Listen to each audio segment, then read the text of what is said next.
അപ്പോൾ ആ mental power ഉണ്ടാവണമെങ്കിൽ ചില മന്ത്രങ്ങൾ ഡെയിലി പ്രാക്ടീസ് ചെയ്യണം. ഇതെല്ലാം ഭഗവാന്റെ അനുഗ്രഹമാണ്. കൂടെ എപ്പോഴും ആരുണ്ട്? ഭഗവാനുണ്ട്, ഭഗവാനുണ്ട്, ഭഗവാനുണ്ട് എന്ന് നമ്മൾ റിയലൈസ് ചെയ്യുമ്പോൾ നമ്മൾ ഒറ്റപ്പെട്ടവരാണെന്ന് നമുക്കൊരിക്കലും തോന്നില്ല.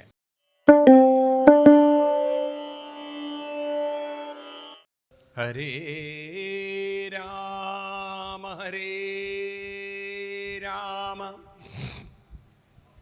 രാമ രാമ ഹരേ ഹരേ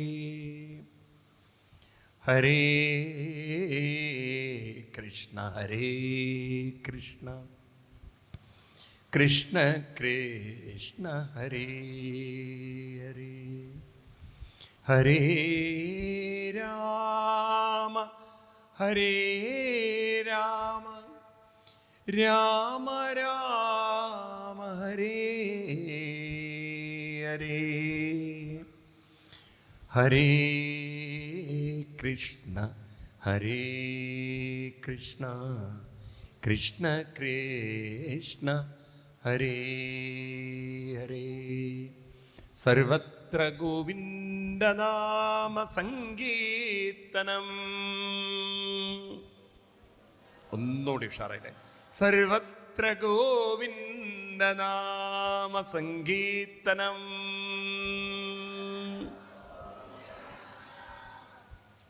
നമ്മുടെ ഭാരത സംസ്കൃതി എന്ന് പറയുന്നത് തന്നെ ഒരു മഹത്തായ ജീവിതചര്യയുടെ സംസ്കാരമാണ്.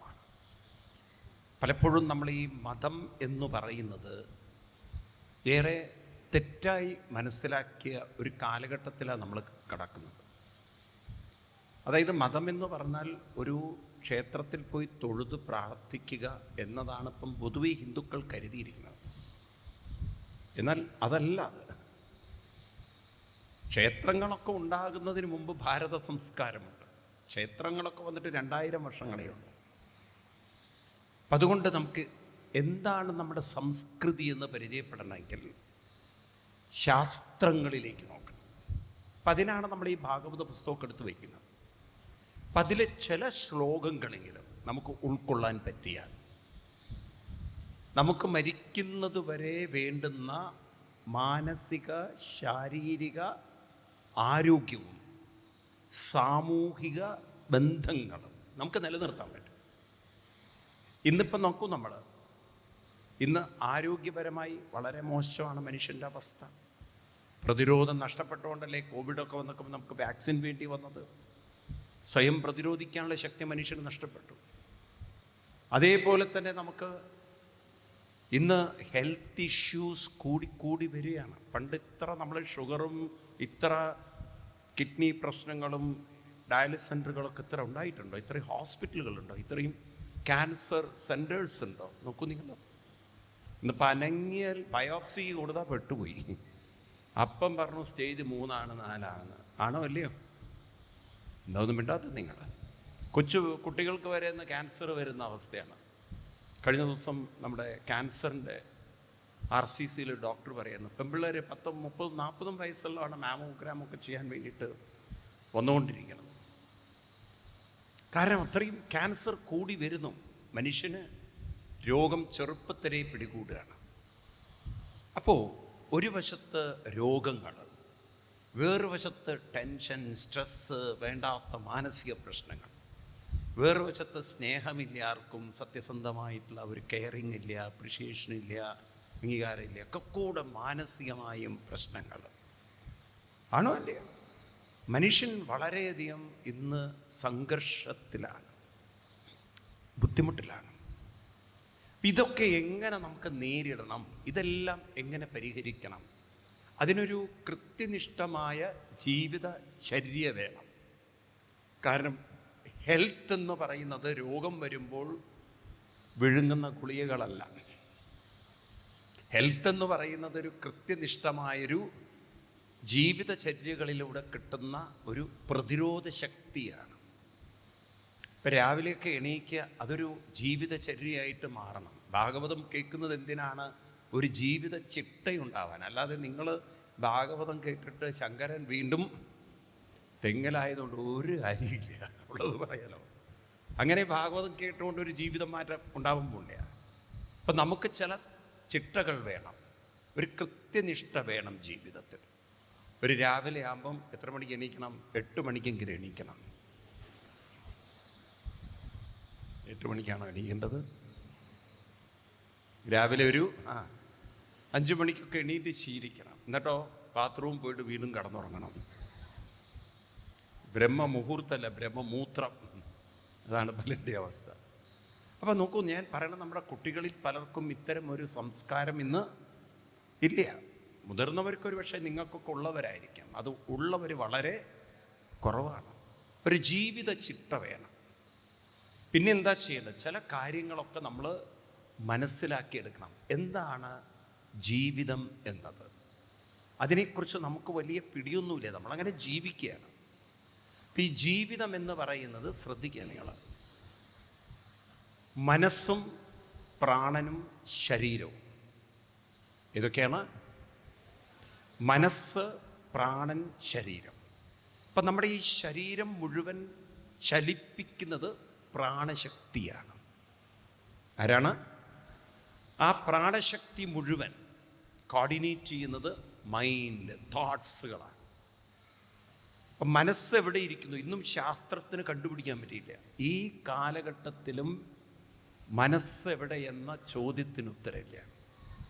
ആകെ പഠിപ്പിച്ചിരിക്കുന്ന ബ്രെയിനിലാണ് മനസ്സ് എന്നുള്ളതാണ്.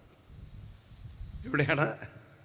ബ്രെയിനിൻ്റെ അകത്താണ് മനസ്സ് എന്നുള്ളതാണ്. എന്നാൽ നിങ്ങൾ ആലോചിച്ച് നോക്കൂ, ഈ ബ്രെയിനിൻ്റെ അകത്താണ് മനസ്സ് എന്ന് LKG പഠിക്കുന്ന കുട്ടിക്ക് പോലും അറിയാം അല്ല എന്നുള്ളത്. കാരണം ഞാനും നിങ്ങളും ഞാൻ എന്ന് പറയുമ്പം എവിടെ ഇത്രയും കാലം കൈവച്ചിട്ടുള്ളത്, തൊട്ടിട്ടുള്ളത്?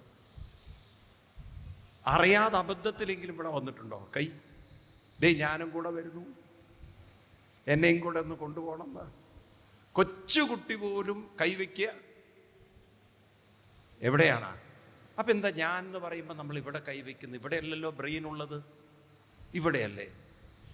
അപ്പം ഇവിടെ എന്തോ ഒരു സംഭവം ഉണ്ടല്ലോ എന്ന് മാത്രമല്ല, ഇന്നിപ്പം മെഡിക്കൽ സയൻസ് ഡെവലപ്പ് ചെയ്ത് വരും തോറും അവരെ കൺഫ്യൂസ്ഡാണ്. കാലിലൊരു വേദന ഉണ്ടെങ്കിൽ ആ വേദന കാലിൽ തന്നെയാണ് അനുഭവം ഉണ്ടാവുന്നത്, ആണോ? ഞാൻ പലപ്പോഴും ചിന്തിച്ചിട്ടുണ്ട്, ഈ ഡോക്ടർമാർക്ക് ബ്രെയിനിൻ്റെ അകത്താണ് ഈ മനസ്സ് ഇവിടെ കിടക്കുന്നു എങ്കിൽ ഇവിടെ എവിടെയെങ്കിലും ഒരു ഇഞ്ചക്ഷൻ തന്നാൽ പോരെ? കാലിലെ വേദന മറക്കാൻ വേണ്ടിയിട്ട് താഴെ തന്നെ ഇഞ്ചക്ഷൻ തന്ന് ആ ഭാഗം മരവിപ്പിച്ച്, ആ നെർവിനെ മരവിപ്പിച്ച്, എന്നിട്ടാണ് അവിടെ വേണ്ട ഓപ്പറേഷനൊക്കെ ചെയ്യുന്നത്, ആണോ? ഇന്നിപ്പോൾ ലോക്കൽ അനസ്തീഷ്യയൊക്കെ അങ്ങനെയല്ല, പർട്ടിക്കുലർ ഭാഗത്തല്ലേ മരവിപ്പിക്കുന്നത്, ആണോ? അപ്പം അവിടെ മരവിപ്പിക്കുന്ന സമയത്ത് മനസ്സിൻ്റെ പ്രവർത്തനം അവിടെ തൽക്കാലത്തേക്ക് സസ്പെൻഷനാണ്, ആണോ? അപ്പം അവിടെ മനസ്സിൻ്റെ പ്രവർത്തനം നടക്കുന്നില്ല, നമ്മൾ ആ വേദന അറിയുന്നില്ല എങ്കിൽ മനസ്സ് തലയിൽ ഒതുങ്ങി നിൽക്കുന്നൊരു സാധനമല്ലല്ലോ. മനസ്സ് ശരീരത്തിലുടനീളം വ്യാപിച്ചു കിടക്കുക. പിന്നെ എന്താണ് ബ്രെയിനിലാണെന്ന് പറയാൻ കാരണം എന്താണെന്ന് വെച്ചാൽ, ഈ ബ്രെയിനിനകത്താണ് മുഖ്യ പ്രാണൻ സ്ഥിതി ചെയ്യുന്നത്. മനസ്സിരിക്കുന്നത് ബ്രെയിനിലല്ല, മനസ്സിരിക്കുന്നത് പ്രാണനിലാണ്. കാരണം ശ്രദ്ധിക്കുക നിങ്ങൾ, മനസ്സെന്ന് പറയുന്നത് പ്രത്യേക രൂപഭാവങ്ങളില്ലാത്ത സൂക്ഷ്മ ശക്തിയാണ് മനസ്സ്. സൂക്ഷ്മമായതൊരു സാധനം സ്ഥൂലമായ ഒന്നിൽ ഒതുങ്ങി നിൽക്കില്ല.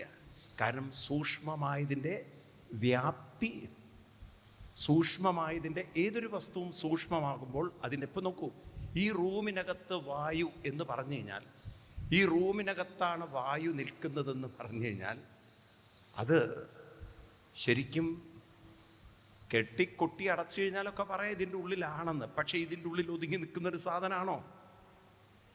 ഇതിൻ്റെ പുറത്തേക്ക് നോക്കുമ്പോഴാണ് നമുക്ക് മനസ്സിലാവുക വലിയൊരു വായുമണ്ഡലത്തിലാണ് ഈ ചെറിയൊരു വായു നിൽക്കുന്നത്. ഈ വായുവിൻ്റെ വ്യാപ്തി, ഇത് കൊട്ടി അടച്ചുകൊണ്ട് ബലൂണിൻ്റെ അകത്തേക്ക് ഒതുക്കി വെച്ചുകൊണ്ട് നമുക്ക് തോന്നുകയാണ് വായു ബലൂണിനകത്ത് കംപ്രസ്സാണെന്ന്. വാസ്തവത്തിൽ വായുവിനെ ഒരു ബലൂണിൻ്റെ അകത്തേക്ക് ഒതുക്കി വെക്കാൻ പറ്റുമോ? കൂടെ വരുന്നില്ലേ? ഉച്ച സമയമാണ്, തലയ്ക്കിത് കയറി പിടിക്കാൻ ഇത്തിരി പാടാണ്. എന്നാലൊന്ന് ശ്രദ്ധിക്കുക, ഒരു ബലൂണിനകത്ത് വായുവിനെ ഒതുക്കി വയ്ക്കാൻ പറ്റുമോ?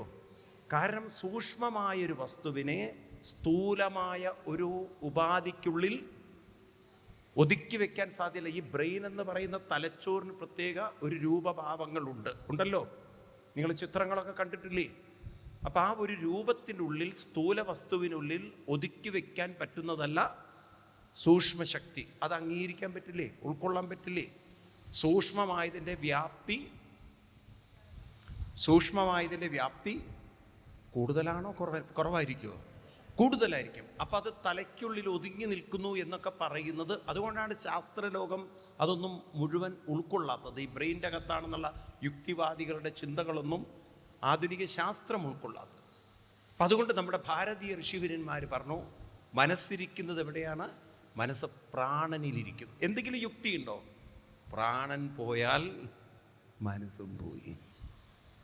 പ്രാണൻ പോകുന്നതോടുകൂടി ആര് വിട്ടു? മനസ്സും വിട്ടുപോയി. മരണം എന്ന് പറയുന്ന പ്രക്രിയ, പ്രാണൻ ശരീരം വിടുന്നു, അതോടുകൂടി കൂടെ വരൂ നിങ്ങൾ. അങ്ങനെയല്ലേ? മരിച്ചു കഴിഞ്ഞാൽ ഒരാളുടെ പ്രാണൻ പോയി, അതോടുകൂടി ഇന്ന് വരെ ബ്രെയിൻ പോയിട്ടില്ല. ആ ബ്രെയിൻ അവിടെ തന്നെ കിടക്കുന്നുണ്ട്. അപ്പം ബ്രെയിൻ്റെ അകത്ത് ഒതുങ്ങി നിൽക്കുന്ന ഒരു സാധനമല്ല ഇത് മനസ്സെന്ന് പറയുന്നത്. ബ്രെയിനിനകത്തുള്ള പ്രാണൻ പോലും മരണസമയത്ത് വിട്ടുപോകുന്നു. ആ ബ്രെയിൻ പിന്നൊരിക്കലും പ്രവർത്തിക്കില്ല. മനസ്സിലാവുണ്ടോ? നിങ്ങൾക്ക് മനസ്സിലാവുണ്ടോ?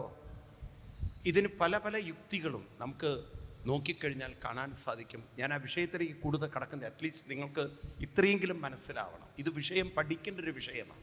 മനസ്സ് എവിടെ സ്ഥിതി ചെയ്യുന്നു എന്നുള്ളത്. അപ്പം മനസ്സിരിക്കുന്നത് അവർക്ക് പറയൂ. അപ്പം പ്രാണനാണ് ഈ ശരീരത്തെ ചലിപ്പിക്കുന്നത്. നമ്മുടെ ഋഷിവര്യന്മാർ പ്രാണൻ്റെ സ്ഥാനം 5 സ്ഥലങ്ങളിലാണ് മനസ്സിലാക്കിയിരിക്കുന്നത്. ഇതിനെയാണ് അവർ പ്രാണ, അപാന, വ്യാന, ഉദാന, സമാനന്മാരൊക്കെ വിളിച്ചത്. ഈ ശബ്ദങ്ങളൊക്കെ നിങ്ങൾ കേട്ട് കാണാം. ഏത്? പ്രാണ, അപാന, വ്യാന, ഉദാന, സമാനന്മാരെന്നുള്ള ശബ്ദം. അപ്പോൾ ഈ ശരീരത്തെ മുഴുവൻ ഓരോ സ്ഥലത്തിരുന്ന് ചലിപ്പിച്ച് പ്രവർത്തിപ്പിക്കുന്ന ആ 5 പ്രാണൻ അതിങ്ങനെ ശരീരത്തിൽ വ്യാപിച്ചിരിക്കുകയാണ്. 74,000 നാഡികളിലൂടെ അതിൽ നിറഞ്ഞു നിൽക്കുന്നു മനസ്സിൻ്റെ പ്രവർത്തനം. ഇനി വളരെ ശ്രദ്ധിക്കണം നിങ്ങൾ. അപ്പം നമ്മുടെ പ്രാണന്മാരിൽ മുഖ്യപ്രാണനാണ് ഈ തലച്ചോറിലിരിക്കുന്ന പ്രാണനും ഏറ്റവും താഴെ ഇരിക്കുന്ന അപാനശക്തിയും. പ്രാണനും അപാനനും ഞാൻ രാവിലെ നിങ്ങളോട് പറഞ്ഞു, അപാനൻ്റെ ജോലി എല്ലാം താഴോട്ട് വലിക്കലാണ്. പ്രാണനാണെങ്കിലോ മേലോട്ട്. ഇപ്പം നമ്മൾ ശ്വാസം എടുക്കുന്നതിന് കാരണം ഉള്ളിലിരിക്കുന്ന പ്രാണനാണ് പുറത്തുള്ള വായുവിനെ അകത്തേക്ക് വലിക്കുന്നത്. പ്രാണനാണ് ശ്വാസത്തെ വലിച്ചെടുക്കുന്നത്. അപ്പോൾ പ്രാണന് ഇതെടുക്കാൻ കാരണം അതിൽ മനസ്സ് ചേർന്ന് പ്രവർത്തിക്കുന്നതുകൊണ്ടാണ്. അങ്ങനെ വലിച്ചെടുത്തതിനെ താഴോട്ടെത്തിക്കുന്നു. പിന്നെ അത് ബ്ലഡിലേക്ക്, ലങ്സിലേക്കൊക്കെ ചേർന്ന് അത് ബ്ലഡിലൂടെ സർക്കുലേറ്റ് ചെയ്ത് അതിനെ വീണ്ടും ഉദാനൻ എടുത്തു പൊക്കി നേരെ പുറത്തേക്ക് കളയും. അപ്പോൾ ഇവിടെ 2 പ്രാണന്മാർ, മുഖ്യമായ 2 പ്രാണന്മാർ ഏതൊക്കെയാണ്? പ്രാണനും അപാനനും. ഗീത 15-ാം അധ്യായം എടുക്കുക. അപ്പം അവിടെ കൃഷ്ണൻ ഇത് പറയുന്നുണ്ട്. അഹം വൈശ്വാനരോ ഭൂത്വ പ്രാണിനാം ദേഹമാശ്രിത പ്രാണാപാനസമായുക്ത. ഞാൻ പ്രാണനും അപാനനുമായി ചേർന്ന് പചാമി അന്നം ചതുർവിധം. അപ്പം ഈ ശരീരത്തിലേക്ക് ഇറങ്ങി വരുന്ന ഭക്ഷണത്തെ അവിടെ നിന്ന് താഴോട്ട് ഇറക്കി അതിനെ ചലിപ്പിച്ച് ഇത് ദഹിപ്പിക്കുന്നതിൽ മുഖ്യ പങ്ക് പ്രാണനും അഗ്നിക്കും ഒക്കെ ഉണ്ട്. ഈ പ്രാണനൊക്കെയാണ് ഈ ശരീരത്തിലുള്ള ഭക്ഷണത്തെയൊക്കെ ചലിപ്പിക്കുന്നത്. അല്ലെങ്കിൽ ഇത് വെറും ഒരു ജഡവസ്തുവാണ്. ഒരു സ്കെൽറ്റൻ്റെ മുകളിൽ കുറച്ച് മസിൽസും അതിൻ്റെ ഉള്ളൊരു തോലും ഒക്കെ കൂടെ ചേർത്തിട്ടുള്ള ഒരു ശരീരമാണ്. നിങ്ങൾ ഈ ചില കടയിലൊക്കെ കണ്ടിട്ടില്ലേ, തൂക്കിയിട്ടിട്ടില്ലേ, ഒക്കെ കൊന്നിട്ട് തൂക്കിയിട്ട് ഇങ്ങനെ വിൽക്കാൻ വേണ്ടി വെച്ചൊരു സാധനം ഉണ്ടല്ലോ. മനുഷ്യ ശരീരവും അതും തമ്മിൽ വലിയ വ്യത്യാസമില്ല. ഇതിപ്പോൾ ആ പ്രാണനുള്ളത് കൊണ്ടാണ് ഇതിങ്ങനെ ചലിക്കുന്നത്. അപ്പോൾ നമ്മൾ മനസ്സിലാക്കണം, നമ്മുടെ ശരീരത്തിലുള്ള 74,000 നാഡീപ്രവർത്തനത്തിലൂടെയാണ് പ്രാണൻ ചലിക്കുന്നതെങ്കിൽ ആ നാഡീപ്രവർത്തനത്തെ നമ്മൾ ദുർബലമാക്കിയാൽ അത് ക്രമേണ ശരീരത്തിൻ്റെ ആരോഗ്യത്തെ ബാധിക്കും. അപ്പം നമ്മുടെ നാഡീപ്രവർത്തനങ്ങളൊക്കെ ആരംഭിക്കുന്നത് തലയിൽ നിന്നാണ്. ഒരു കുഞ്ഞ് വളർന്നു വരുമ്പോൾ തന്നെ ആദ്യം വളരുന്നത് കുട്ടിയുടെ തലഭാഗമാണ്.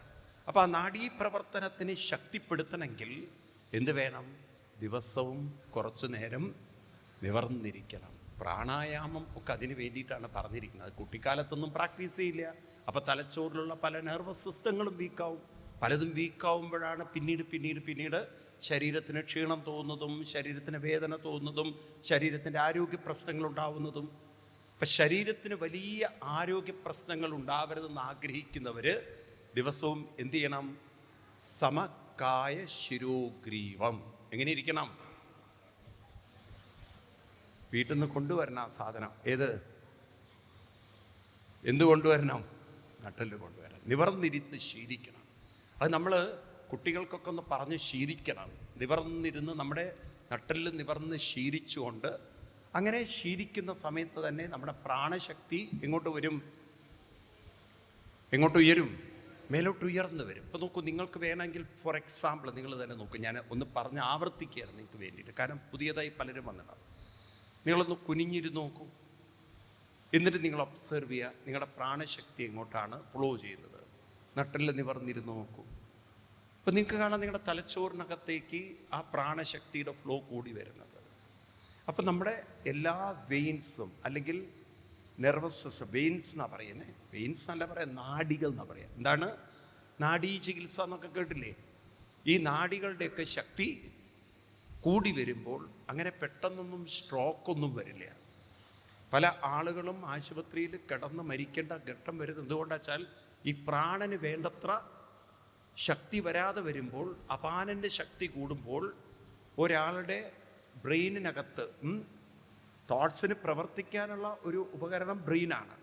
അപ്പോൾ ഇവിടുത്തെ വെയിൻസൊക്കെ വീക്കായി കഴിഞ്ഞ് കഴിഞ്ഞാൽ പെട്ടെന്ന് നമ്മുടെ മനസ്സിൻ്റെ പ്രവർത്തനങ്ങൾ ഏകോപിപ്പിക്കാൻ നമുക്ക് പ്രാണനെ ഉണർത്താൻ നമുക്ക് പറ്റാതെ വരും. മനസ്സിലായില്ലേ? ചില വികാരങ്ങളൊക്കെ തീവ്രമായി വന്നാൽ അപാനൻ പെട്ടെന്ന് തന്നെ ഒരാളെ ഡൗൺ ആക്കി കളയും. അപ്പം നിങ്ങൾ 3 കാര്യങ്ങൾ നമ്മൾ ഡെയിലി പ്രാക്ടീസ് ചെയ്താൽ, ഒന്ന്, പെട്ടെന്ന് നമ്മൾ പ്രാണശക്തി ചോരുകയില്ല. 2, നമ്മളിലൊരു വല്ലാത്ത വിഷമവും വേദനയും വന്നാൽ അപാനൻ പിടിച്ച് താഴെയിടില്ല. നമുക്ക് ഒരു നിമിഷം ആ വേദനയെ, വിഷമത്തെ മറികടക്കാനുള്ളൊരു സ്പേസ് കിട്ടും. ഒരു സ്പേസ് നമ്മുടെ ഉള്ളിലുണ്ടാകും. ആ സ്പേസ് നമുക്ക് കൂട്ടാനാണ് നമ്മൾ ചില മന്ത്രങ്ങൾ ഡെയിലി പ്രാക്ടീസ് ചെയ്യുന്നത്. അപ്പം ഡെയിലി ചില മന്ത്രങ്ങൾ പ്രാക്ടീസ് ചെയ്യുമ്പോൾ ഈ വികാരത്തിലേക്കുള്ള നമ്മുടെ അട്രാക്ഷൻ്റെ തീവ്രത കുറയും. അപ്പം പെട്ടെന്നൊരാൾ ബ്രേക്ക് ഡൗൺ ആവില്ല, മെൻ്റലി കൊലാപ്സ് ആവില്ല. ചിലവരോടൊക്കെ ചില വേദനയുള്ള വാർത്തകൾ പറയില്ല, ചില എന്തെങ്കിലും വാർത്തകളൊക്കെ മിണ്ടില്ല. എന്താ പറയാത്തതിന് കാരണം? അവർക്ക് ഉൾക്കൊള്ളാൻ പറ്റാത്ത ചില വേദനയുള്ള വാർത്തകൾ എന്താ പറയാത്തതിന് കാരണം? അത് കേൾക്കുമ്പോഴേക്കും ചിലപ്പം ആൾ സ്ഥലം വിട്ടിട്ടുണ്ടാവും, മറ്റാൾ പോയിട്ടുണ്ടാവില്ല. അതിനു മുമ്പ് തന്നെ ആൾ സ്ഥലം വിട്ടിട്ടുണ്ട്. കാരണം അത് ഉൾക്കൊള്ളാനുള്ളൊരു മാനസിക ശക്തി അവർക്കില്ല. അപ്പം ആ മെൻ്റൽ പവർ ഉണ്ടാവണമെങ്കിൽ ചില മന്ത്രങ്ങൾ ഡെയിലി പ്രാക്ടീസ് ചെയ്യണം. 3-മത്തത്, അങ്ങനെ നമ്മുടെ ജീവിതത്തിൽ നമ്മൾ ഈ വെയിൻ സിസ്റ്റത്തിനെയും അതുപോലെ തോട്ട് സിസ്റ്റത്തിനെയും പവർഫുള്ളാക്കി കൊണ്ടു നടന്ന് ക്രമേണ ഇതിൻ്റെ എല്ലാം പിന്നിൽ പ്രവർത്തിക്കുന്നത് ഞാനല്ല. ഇതിനെല്ലാം കോർഡിനേറ്റ് ചെയ്യുന്നത്, ചേർത്ത് വച്ചിരിക്കുന്നത് ഞാനല്ല. എൻ്റെ പണിയല്ല. ഞാനല്ല പ്രാണനെ നിർത്തുന്നത്, ഞാനല്ല തോട്ട്സിനെ ഉണർത്തിയത്. ഈ തോട്ട്സുകളെ എനിക്ക് മാറ്റാനുള്ള ശക്തി തന്നത് ഞാനല്ല. ഇതെല്ലാം അനന്തമായ ബോധമാണ്. ഇതെല്ലാം ഭഗവാന്റെ അനുഗ്രഹമാണ്.